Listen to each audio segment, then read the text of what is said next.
नमस्कार, आप देख रहे हैं द न्यूज बर्ड। मैं हूं आपके साथ अर्पिता सिंह और आई की नजर डालते हैं इस वक्त की खास खबरों पर। कांग्रेस ने देश भर में 34 शहरों में प्रेस वार्ता कर केंद्र सरकार से 9 सवाल पूछे। राज्यपाल कलराज मिश्र ग्रीष्मकालीन प्रवास पर करीब 15 दिनों के लिए माउंट आबू पहुंचेंगे। देश के प्रथम प्रधानमंत्री पंडित नेहरू की पुण्यतिथि पर कांग्रेस कार्यालय में श्रद्धांजलि अर्पित की गई। और अब खबरें विस्तार से। केंद्र की मोदी सरकार के 9 वर्ष पूर्ण होने के चलते कांग्रेस ने देश भर में 34 शहरों से प्रेस वार्ता कर केंद्र सरकार से 9 सवाल पूछे। जोधपुर में कांग्रेस की राष्ट्रीय प्रवक्ता अलका लांबा ने पत्रकार वार्ता की ओर से केंद्र सरकार से 9 सवाल पूछते हुए उनसे जवाब मांगा। अलका लांबा ने अर्थव्यवस्था, कृषि और किसान, भ्रष्टाचार, चीन, अंतर्राष्ट्रीय सीमा विवाद, सामाजिक सद्भाव, सामाजिक न्याय, लोकतांत्रिक संस्थाएं, जन कल्याणकारी योजना और कोरोना मिसमैनेजमेंट को लेकर केंद्र सरकार से सवाल किए। उन्होंने कहा कि पिछले 9 सालों में पीएम नरेंद्र मोदी ने एक भी पत्रकार वार्ता नहीं की और आज देश भर के 34 शहरों में कांग्रेस पत्रकार वार्ता आयोजित कर केंद्र सरकार से यह सवाल पूछ रही है। अगर भाजपा 9 सालों में अपना रिपोर्ट कार्ड प्रस्तुत करती तो कांग्रेस को यह चार्जशीट नहीं लानी पड़ती। उन्होंने बताया कि 9 वर्ष में महंगाई आसमान छू रही है। किसानों की आय दुगनी करने का वादा भी अभी पूरा नहीं हुआ। अपने उद्योगपति मित्र अडानी, अंबानी को अनिश्चित लाभ दिया जा रहा है और चुनावी फायदे के लिए आपसी झगड़े करवाकर देश में माहौल खराब किया जा रहा है। उन्होंने कहा कि इस बार राजस्थान में सरकार नहीं बल्कि रिवाज बदलेगा और स्पष्ट बहुमत से कांग्रेस की सरकार बनेगी। देखिए, कांग्रेस केंद्र में है इस समय। आपको भी मालूम है, एक ही राष्ट्रीय कांग्रेस है, 137 साल वाली पुरानी पार्टी, जिसके नेता पे भी सवाल खड़े किए गए श्री राहुल गांधी जी पर 7 सितंबर को जब वो कन्याकुमारी से कश्मीर तक कामयाबी के साथ पहुंचे, उसके बाद सारे सवालों के जवाब मिल गए कि एक ही पार्टी है जिसने पूरे देश को एक सूत्र में बांध कर रखा हुआ है और एक ही पार्टी है जो बिना डरे बिना झुके। ईडी ने 55 घंटे राहुल गांधी जी को बुलाया था, 55 घंटे। श्रीमती सोनिया गांधी जी का स्वास्थ्य ठीक नहीं था, पार्लियामेंट संसद चल रहा था, फिर भी ईडी ने बुलाया। कहां है?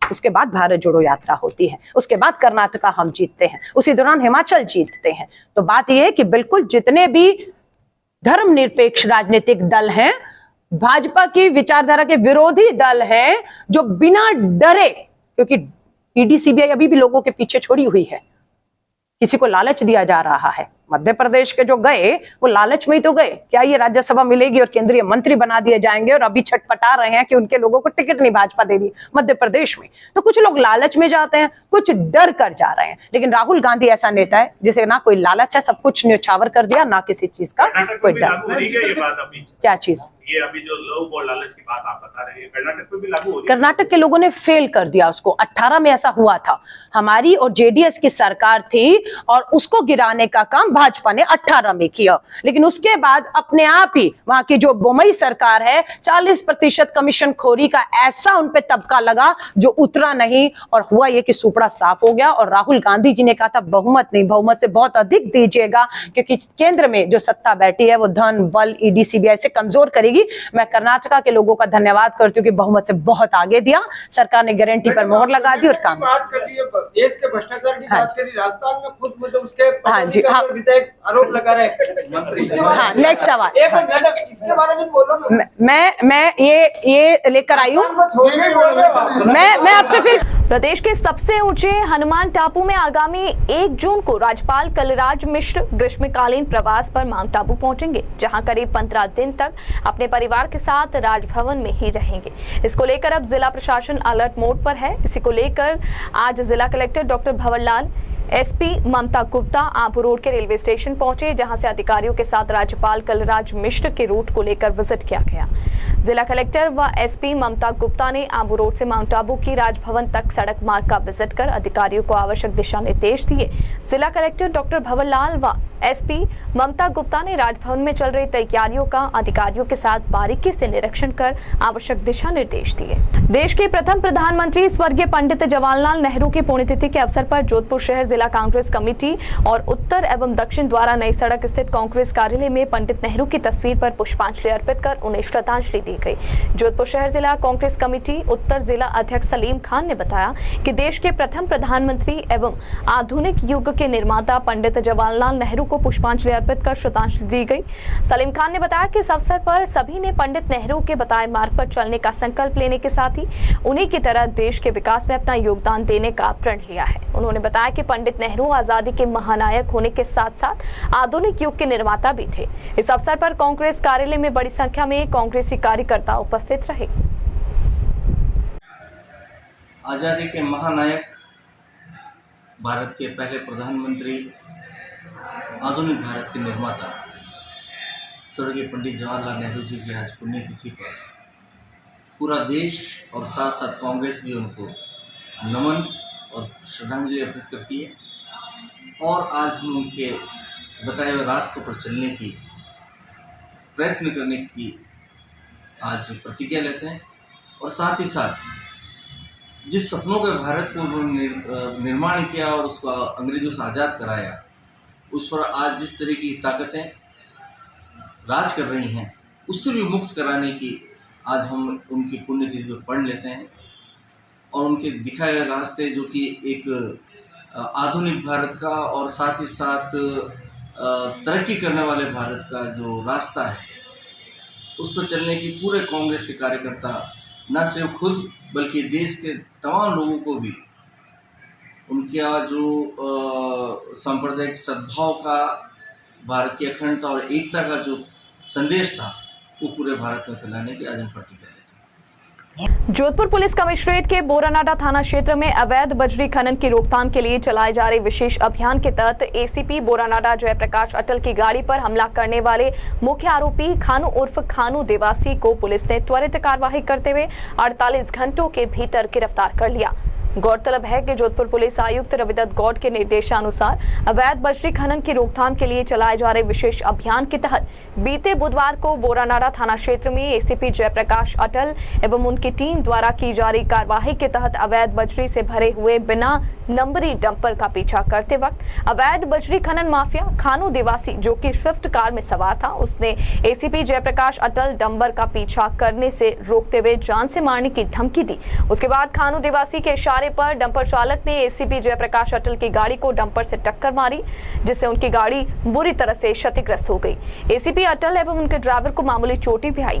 पुलिस ने मुखबिर तंत्र एवं आसूचना के आधार पर आरोपी के अलग अलग संभावित ठिकानों पर दबिश दी, जिसके चलते शुक्रवार देर रात को पुलिस ने मुख्य आरोपी खानू उर्फ खानू देवासी पुत्र सावला राम देवासी, उम्र 31 वर्ष, पेशे से मजदूरी का कार्य करता है, उसे पालगांव से गिरफ्तार कर उसके कब्जे के हमले में उपयोग लिया जाने वाला बिना नंबरी डंपर एवं स्विफ्ट कार बरामद की। वहीं अब इस पूरे मामले की पुलिस डंपर चालक मदन लाल पुत्र राम मेघवाल की तलाश कर रही है। आरसीए अध्यक्ष और एआईसीसी के सदस्य वैभव गहलोत के जन्मदिवस के अवसर पर 2 जून को सुमित्रा सेवा संस्थान एवं एनएसयूआई के संयुक्त तत्वावधान में जोधपुर में विशाल रक्तदान शिविर का आयोजन किया जाएगा।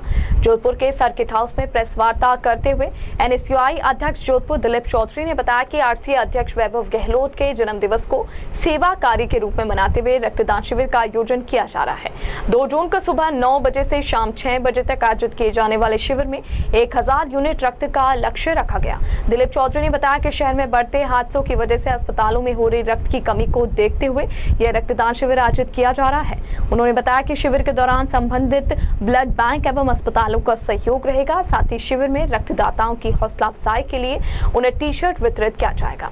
इस टी शर्ट का विमोचन प्रेस वार्ता के दौरान सर्किट हाउस में किया गया। दिलीप चौधरी ने बताया कि शिविर के दौरान वैभव गहलोत मुख्य अतिथि के रूप में मौजूद रहेंगे। वहीं प्रभारी मंत्री सुभाष गर्ग, शहर विधायक मनीषा पवार एवं अन्य कांग्रेसी नेताओं को आमंत्रित किया जाएगा। 2 जून को राजस्थान क्रिकेट एसोसिएशन के अध्यक्ष और हमारे नेता आदरणीय वैभव गहलोत जी के जन्मदिन के अवसर पर जोधपुर एनएसयूआई और सुमित्रा सेवा संस्थान के तत्वाधान के अंदर विशाल रक्तदान शिविर का आयोजन किया जा रहा है।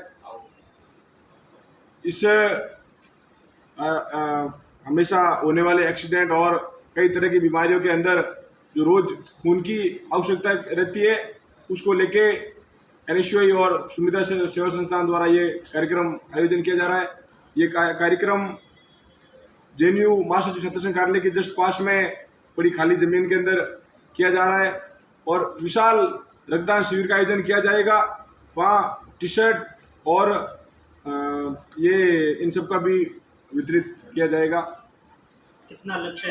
प्रतिवर्ष रक्तदान शिविर का आयोजन किया जाता है वैभव जी के जन्मदिवस के अवसर पर, और इस बार इस रक्तदान शिविर को थोड़ा बड़ा रूप दिया गया है और क्षेत्र वाइज संगठन ने और सुमित्रा सेवा संस्थान ने इसके प्रभारी भी नियुक्त किए हैं तथा कार्यकर्ताओं को एक लिस्ट बनाने के लिए भी बताया गया है कि जो जो कार्यकर्ता या रक्तदाता हैं उनके पहले से ही आप लिस्ट बनाएं, जिससे पता चले कि एवरेज अपन किस तरीके की तैयारी कर पाएँ।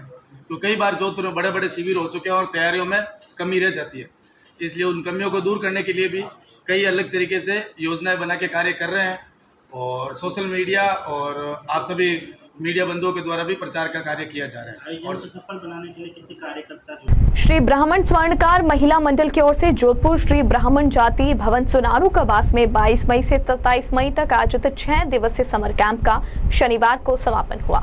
श्री ब्राह्मण स्वर्णकार महिला मंडल की दीपमाला ने बताया कि 6 दिवसीय समर कैंप में सैकड़ों की संख्या में बच्चों ने अलग अलग कक्षाएं जैसे dance classes, art and craft classes, yoga, motivational speech आदि में प्रशिक्षण प्राप्त किया। उन्होंने बताया कि समर कैंप के दौरान श्री ब्राह्मण स्वर्णकार समाज के प्रशिक्षकों ने ही प्रशिक्षण दिया। दीपमाला ने बताया कि बच्चों के सर्वांगीण विकास के उद्देश्य से आज शिविर में बच्चों के शारीरिक, मानसिक एवं आध्यात्मिक विकास हेतु अलग अलग कक्षाएं आयोजित की गई। नमस्कार, मैं दीपमाला जसमितिया, श्री ब्राह्मण स्वर्णकार महिला मंडल की अध्यक्ष। आज जैसा कि आप ये देख रहे हैं कि हमारा यहाँ समर कैंप शुरू हुआ है 22 तारीख से 27 तारीख तक। आज हमारा समर कैंप का समापन हो रहा है। समापन के साथ हमारे गृह उद्योग भी, जो महिलाएं आप पीछे देख रही हैं, इन्होंने महिला ने अपने हाथों के हुनर से जो भी अपने घर में इन्होंने जो बनाया वो आज इन्होंने गृह उद्योग में लगाया। उसके बाद सैकड़ों बच्चों ने यहाँ शिक्षा प्रशिक्षण वगैरह लिया है, जिनमें बच्चों ने धार्मिक कक्षा, उसके अलावा dance class, art and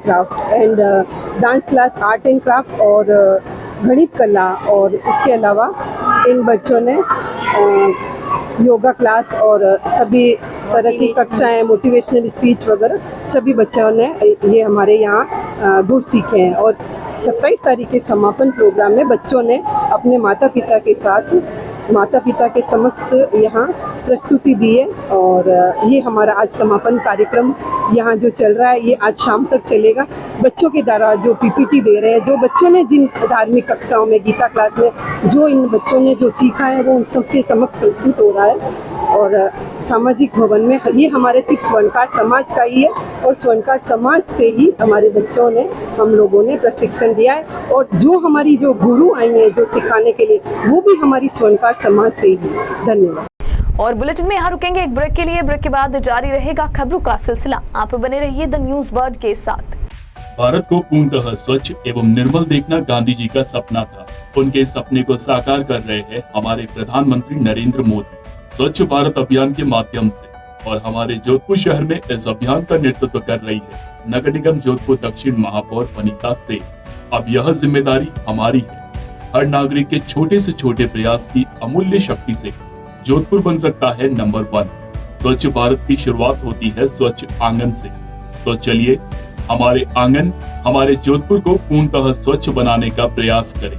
Jodhpur शहर को स्वच्छ बनाए रखने के लिए निम्न बातों का ध्यान रखें। कूड़ा कचरा कूड़ेदान में ही डालें। कूड़े के ढेर से भूमि, वायु और जल प्रदूषण होता है। हरा भरा परिवेश सुंदर दिखता है और प्रदूषण को कम करता है। हमारे आसपास गंदगी के नुकसान हमें ही है, इसलिए अपने आसपास साफ सफाई रखें, खुशहाल और स्वस्थ जीवन जिए। सार्वजनिक स्थानों पर गंदगी ना करें। आपको देखकर बच्चे भी सीखते हैं, इसलिए अगर आप स्वच्छता को महत्व देंगे तो बच्चे भी आपसे सीखेंगे। स्वच्छता सर्वेक्षण पोर्टल नगर निगम जोधपुर दक्षिण स्वच्छता एवं वातावरण की सुरक्षा हेतु प्रतिबद्ध है। स्वच्छता ऐप पर आप निम्न माध्यम से सिटीजन फीडबैक देकर जोधपुर को बना सकते हैं नंबर 1। अब जोधपुर को स्वच्छ बनाने का सपना है हर जोधपुर वासी का, क्योंकि हमारा शहर है हमारी पहचान। स्वच्छ जोधपुर, सुरक्षित जोधपुर। नगर निगम जोधपुर दक्षिण द्वारा जनहित में जारी। हर चीज की इंस्पिरेशन ली। My most awaited day is finally here. Mister perfect से ज्यादा ना परफेक्ट पिक्चर्स का वेट था। कपड़े डिजाइनर, बालों में रेड रोजेस और मेकअप न्यूड, पर गहने माँ जैसे। चमक दादी की और अंदाज मेरी नानी का। इनके नूर का राज बचपन से जानना था। आसपास नहीं तो थोड़ा कुछ इन्हीं के जैसा लगना था, क्योंकि कुछ चीजें आज भी भरोसे से चलती है। और अपनों की सलाह से ही तो हर दुल्हन सजी है। अशोक जूल्स, गहने जो बने हैं अपनों से।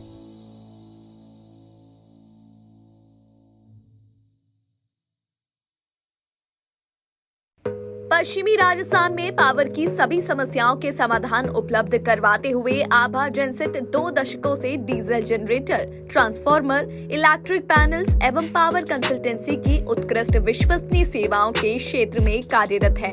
2000 से ज्यादा schools, hospital, factories, industry, petrol pump, complex, carnival में सफल इंस्टॉलेशन।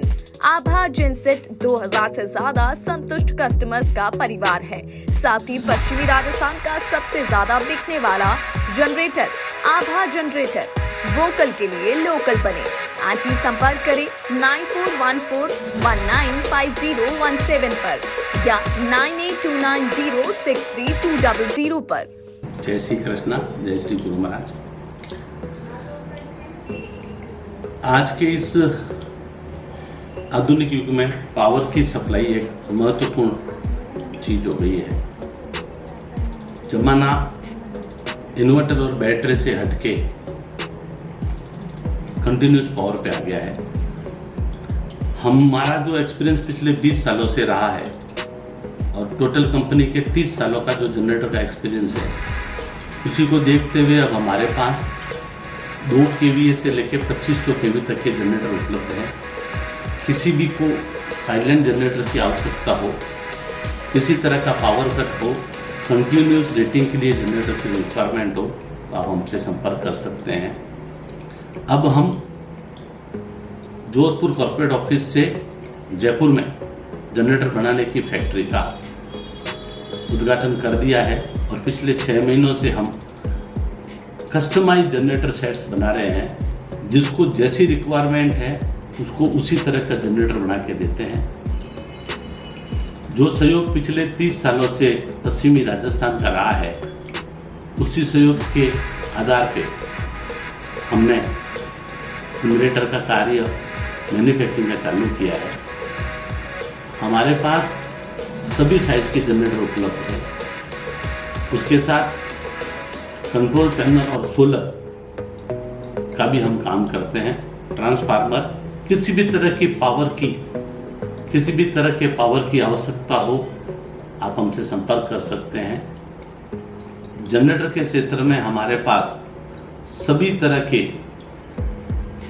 साइज उपलब्ध है। हमारी कंपनी जो लीड डॉक्टर आभा बोरा कर रही है, हमारे पास ट्रेन इंजीनियरों की पूरी टीम है एवं उस टीम के साथ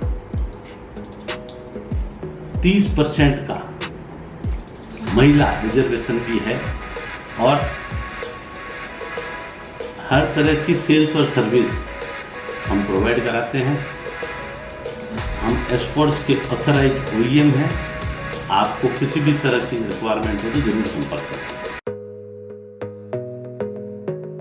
जोधपुर शहर में बेहतरीन चिकित्सा सुविधाओं से युक्त एवं मरीजों का विश्वास Daukiya hospital, a multi speciality centre.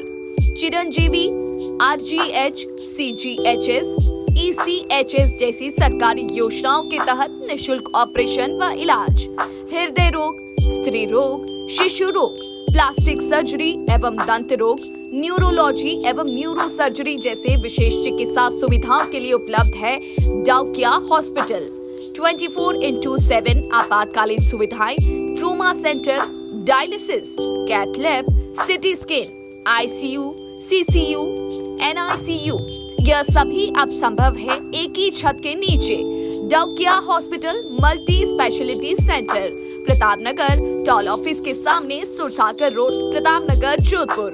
अधिक जानकारी के लिए संपर्क करें 0291275012 7340031491। अब चाहे शादी समारोह हो या कोई अन्य कार्यक्रम, बच्चों और बड़ों के लिए कपड़े खरीदना हो या मेंस एथनिक वियर, यह सब हुआ बहुत ही आसान, क्योंकि रामसन्स उपलब्ध करवाता है कपड़ों की वाइड रेंज, जहां आपको मिलते हैं kurta pyjama, suiting and shirting, formals wear.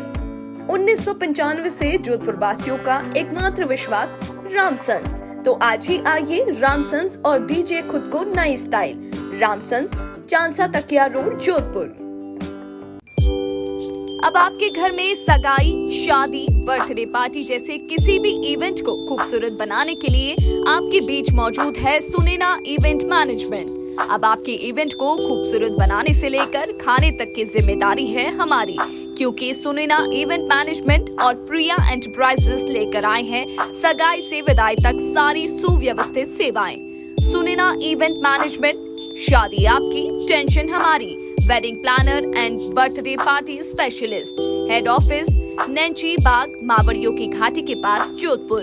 Branch office Jodhpur, Chopasni housing board, 17 sector, भट्टी की बावड़ी, जोधपुर। अधिक जानकारी के लिए संपर्क करें 9682656726, 9314722491। ब्रेक के बाद बुलेटिन में आपका स्वागत है। जोधपुर के पाल रोड स्थित महाराज श्री राजाराम शिक्षण संस्थान द्वारा शनिवार को प्रतिभा एवं भामाशाह सम्मान समारोह का आयोजन किया गया। संस्थान के सचिव जोगाराम चौधरी ने बताया कि महाराजा श्री राजाराम शिक्षण संस्थान द्वारा संस्थान के बच्चों एवं भामाशाहों का सम्मान किया गया। इस कड़ी में 80 भामाशाह जिन्होंने समय समय पर संस्थान के विकास में अपना सहयोग दिया एवं 105 बच्चे जो संस्थान से अध्ययनरत होकर अलग अलग सरकारी विभागों में अधिकारी पद पर कार्यरत हैं, उनका सम्मान किया गया। जोगाराम चौधरी ने बताया कि संस्थान को आगे बढ़ाने के लिए एवं संस्थान के बच्चों के विकास के लिए समाज हमेशा एकजुट होकर कार्य करता है। चौधरी ने बताया कि महाराजा श्री राजाराम शिक्षण संस्थान में समय समय पर विभिन्न प्रतियोगी परीक्षाएं आयोजित की जाती हैं एवं बच्चों को स्कॉलरशिप भी दी जाती है, जिससे वह आगे जाकर सरकारी क्षेत्र में, शिक्षा के क्षेत्र में अथवा व्यापार के क्षेत्र में बेहतर कार्य कर सके। शिक्षण संस्थान से उत्तीर्ण हुए छात्र मंजू पटेल ने बताया कि उन्होंने 3 वर्षों तक हॉस्टल में रहकर पढ़ाई की, जहां पर उन्हें बेहतर शिक्षा मिली, साथ ही साथ अन्य व्यवस्था भी उच्च स्तर की रही। मेरा नाम मंजू पटेल है और मैं यहाँ 3 साल तक हॉस्टल में रही है। हॉस्टल में पढ़ने की, खाने पीने की बहुत अच्छी व्यवस्था है और यहाँ मतलब पेरेंट्स और यहाँ के जो शिक्षकगण हैं वो बहुत सपोर्ट करते हैं। बहुत अच्छा माहौल है पढ़ने का। आज हमने महाराज श्री राजाराम शिक्षण संस्थान के तत्वाधान में इस संस्था से जो लोग पढ़कर के अधिकारी बने हैं उनके सम्मान के लिए और इस संस्थान को आगे बढ़ाने के लिए समाज की तरफ से दानदाताओं द्वारा जो हमें सहयोग मिला है उनका सम्मान करने के लिए आयोजन किया गया है।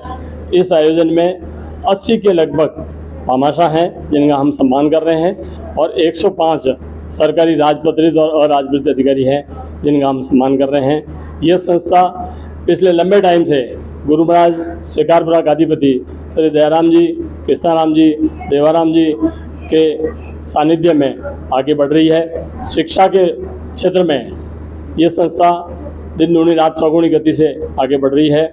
इसके लिए पूरा समाज एकजुट होकर के सहयोग करने के लिए तत्पर रहता है। इसी क्रम में आज हमने ये प्रोग्राम रखा है जिसमें अपार संख्या समाज की यहाँ आए हैं और इसको आगे बढ़ाने के लिए सब तत्पर हैं। इस संस्था के माध्यम से IAS प्रतिभा खोज परीक्षा हम करवाते हैं, MBA के लिए एग्ज़ाम कराते हैं, चार्टर्ड अकाउंटेंट के लिए एग्ज़ाम कराते हैं, क्लैट एग्ज़ाम के लिए कराते हैं और उनमें उन लोगों को हम प्रतिवर्ष अच्छी मात्रा में स्कॉलरशिप देते हैं जिससे वो समाज को आगे बढ़ा सके शिक्षा के क्षेत्र में और दूसरे सारे व्यापारिक क्षेत्र वगैरह में।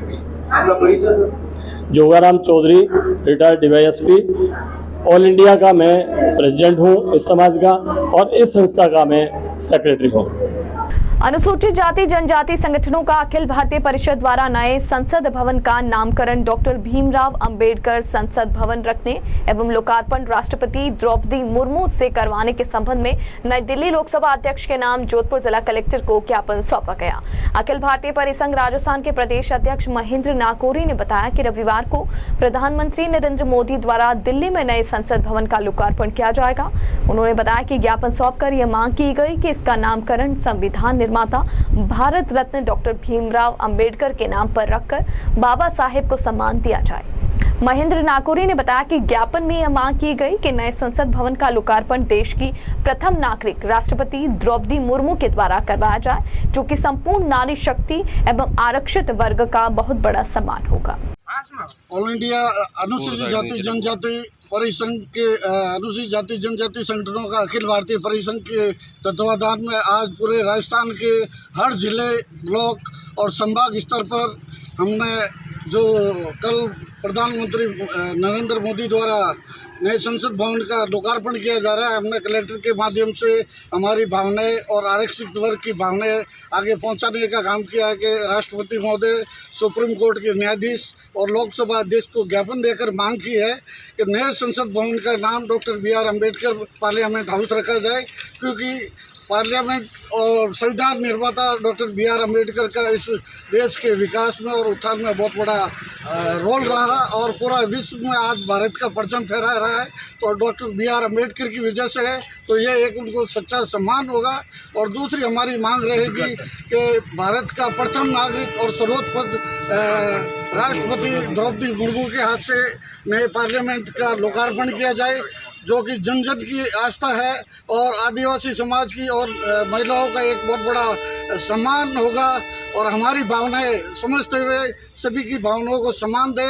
नरेंद्र मोदी चूँकि हर छोटे मोटे कार्यक्रम में शिरकत करते हैं, तो वो बड़प्पन रखते हुए पूरे देश की आवाज़ सुने, और ये आवाज़ एक बहुत बड़ी आवाज़ बन चुकी है। भारत के कोने कोने से लोग ये चीज़ कह रहे हैं। आज हम जोधपुर में ऑल इंडिया परिसंघ के माध्यम से ये चीज़ देने आए और हम चाहेंगे कि मीडिया का हमें भरपूर सहयोग मिले और डॉक्टर BR अम्बेडकर का पार्लियामेंट हाउस नाम रखकर आपका सहयोग मिले। बहुत बहुत धन्यवाद। मैं महेंद्र नाकोरी। जोधपुर के नगर निगम दक्षिण वार्ड संख्या 6 में कमला नेहरू नगर B द्वितीय अरोड़ा पार्क के पास सुरसागर विधायक सूर्यकांत व्यास द्वारा विधायक कोटे से निर्मित CC रोड का शुक्रवार को लोकार्पण किया गया। सुरसागर विधायक सूर्यकांत व्यास ने बताया कि मुख्यमंत्री अशोक गहलोत द्वारा 2021 से 22 में बजट घोषणा के दौरान विधायकों को विकास कार्यों के लिए दिए गए फंड के तहत उन्होंने भी अपने विधायक क्षेत्र से विभिन्न विकास कार्य करवाते हुए शुक्रवार को 18,50,000 की लागत से निर्मित CC रोड का लोकार्पण किया।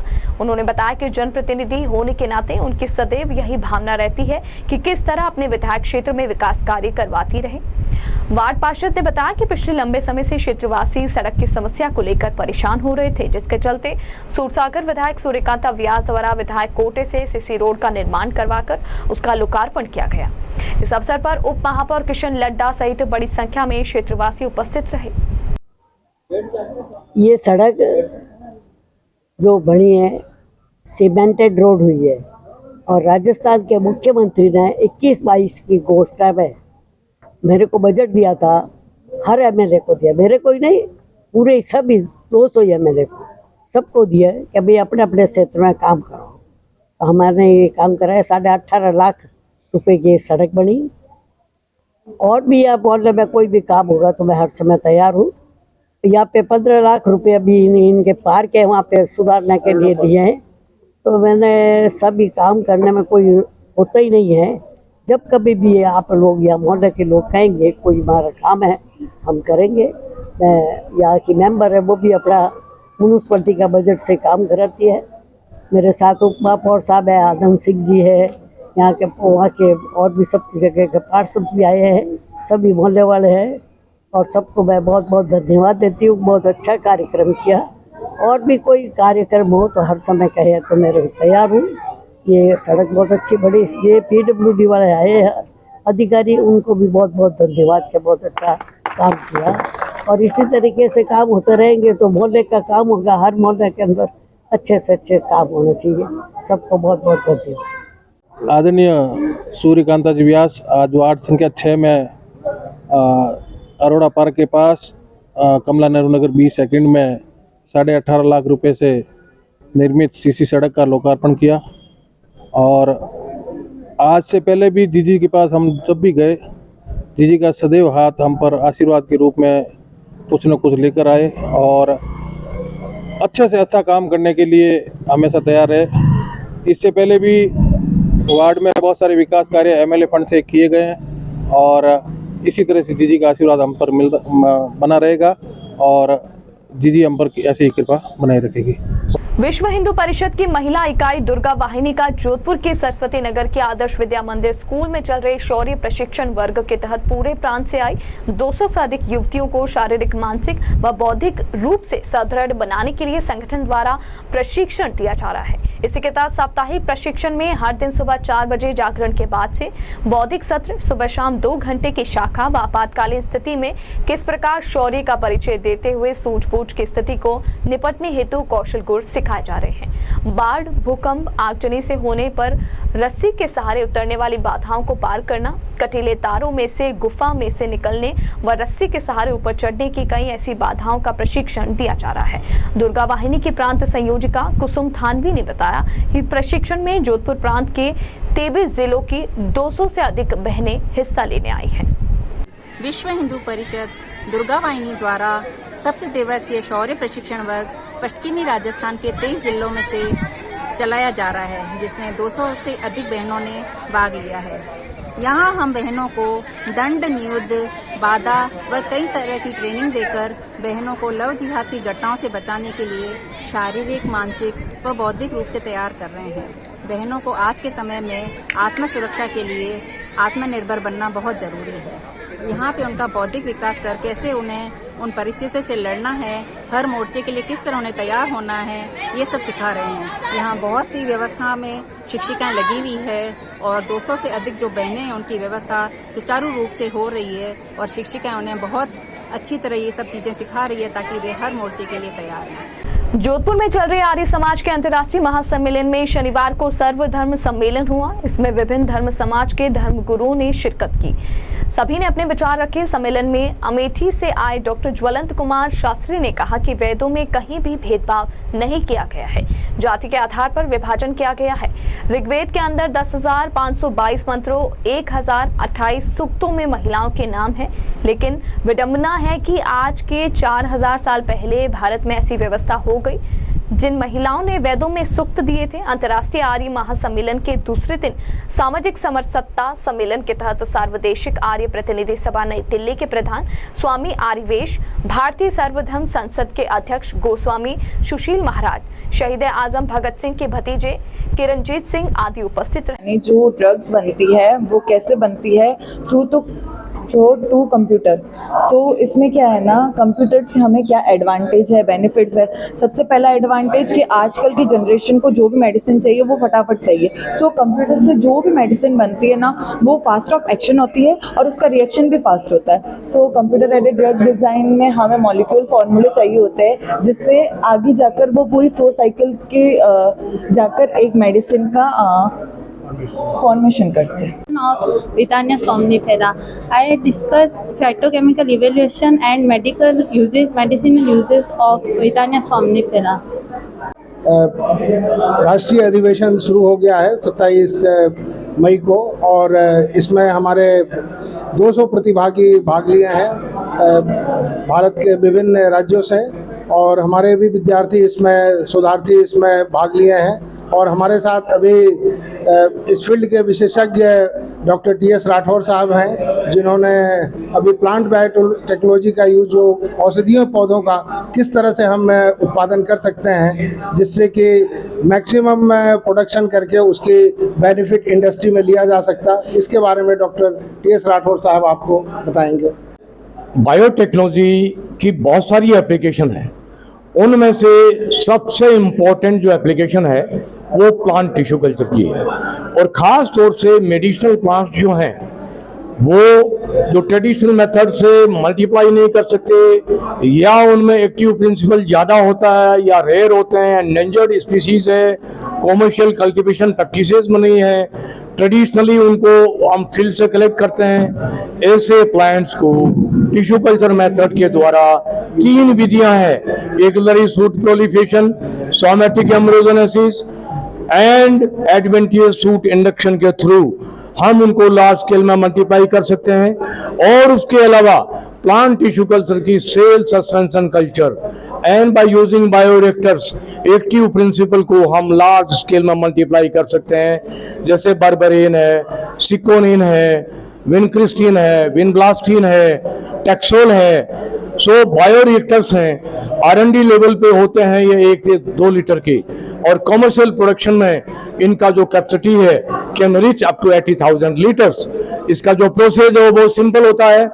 प्लांट के जो सेल्स हैं वो लीच से कैलस में कन्वर्ट करते हैं, कन्वर्ट करके इनकी सेल डेंसिटी को इंक्रीज करते हैं बैच कल्चर के द्वारा। उसके बाद में छोटे रिएक्टर बायो रिएक्टर में डालते हैं, वहाँ सेल की डेंसिटी को बढ़ाते हैं, संख्या को बढ़ाते हैं। R&D के थ्रू ये मालूम करते हैं कि कौन सा प्रिकर्सर हेल्पफुल है और कौन सा इसमें इलिसिटर हेल्पफुल है।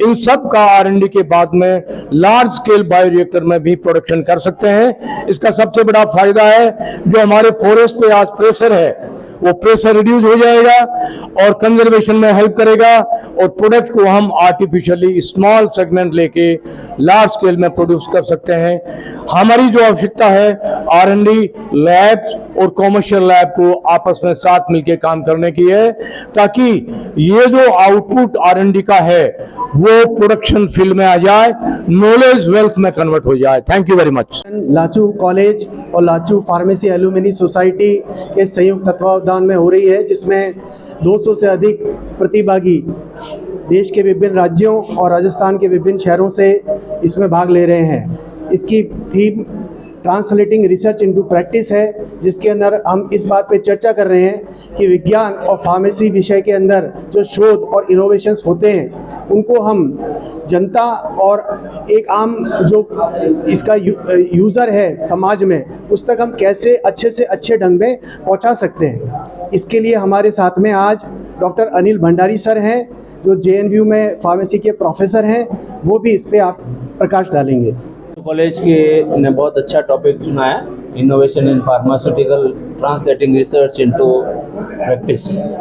तो होता ये है कि फार्मेसी फील्ड में लोग बहुत बड़ी बड़ी बातें करते हैं और इंडस्ट्रियों का वॉल्यूम बहुत बड़ा है, तो इतने बड़े वॉल्यूम और फाइनेंस पे स्टूडेंट अपना कुछ कर नहीं पाता है। इस फील्ड के अलावा बहुत से ऐसे फील्ड हैं जहाँ फार्मेसी स्टूडेंट छोटे छोटे इनोवेशन करके अपना किस तरह से व्यवसाय बना सकता है, किस तरह से अपनी खुद की यूनिट लगा सकता है, किस तरह से अपने प्रोडक्ट मार्केट में ला सकता है। इस पे मेरा फोकस रहेगा कि हम यहाँ जो भी विद्याएं सीखते हैं, जो भी हम कलाएं सीखते हैं, उसका हम किस तरह से उपयोग करके और हम हमारा जीवन उपयोगी चीज़ें बना सकें और हमारे कमाई का साधन बना सकें। धन्यवाद। जोधपुर के लाचू कॉलेज फार्मेसी संकाय तथा लाचू फार्मेसी एल्यूमिनी सोसाइटी के संयुक्त तत्वावधान में innovation in pharmaceutical industry translating research into practice विषय पर राष्ट्रीय सम्मेलन का आयोजन किया गया। निदेशक डॉक्टर JK सिंह ने बताया कि कार्यक्रम के मुख्य अतिथि एवं मुख्य वक्ता डॉक्टर TS राठौर, साइंटिस्ट एवं पूर्व निदेशक सूक्ष्म वन अनुसंधान संस्थान जोधपुर तथा विशिष्ट अतिथि डॉक्टर अनिल भंडारी, प्रोफेसर जयनारायण व्यास यूनिवर्सिटी थी।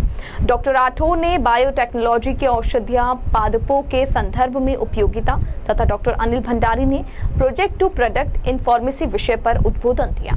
संयोजक डॉक्टर विपिन माथुर ने बताया कि इस अधिवेशन में देश भर के विभिन्न शहरों से लगभग 200 शिक्षक एवं शोधार्थियों ने भाग लिया। कार्यक्रम के अगले चरण में विभिन्न प्रतियोगियों द्वारा फार्मेसी के क्षेत्र में होने वाले नए नए अनुसंधानों को पावर पॉइंट प्रेजेंटेशन तथा पोस्टर प्रेजेंटेशन के द्वारा अपने शोध कार्यों को प्रस्तुत किया गया। और अंत में मुख्य समाचार एक बार फिर से। कांग्रेस ने देश भर में 34 शहरों में प्रेस वार्ता कर केंद्र सरकार से 9 सवाल पूछे।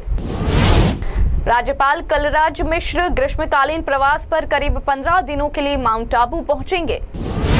देश के प्रथम प्रधानमंत्री पंडित नेहरू की पुण्यतिथि पर कांग्रेस कार्यालय में श्रद्धांजलि अर्पित की गई।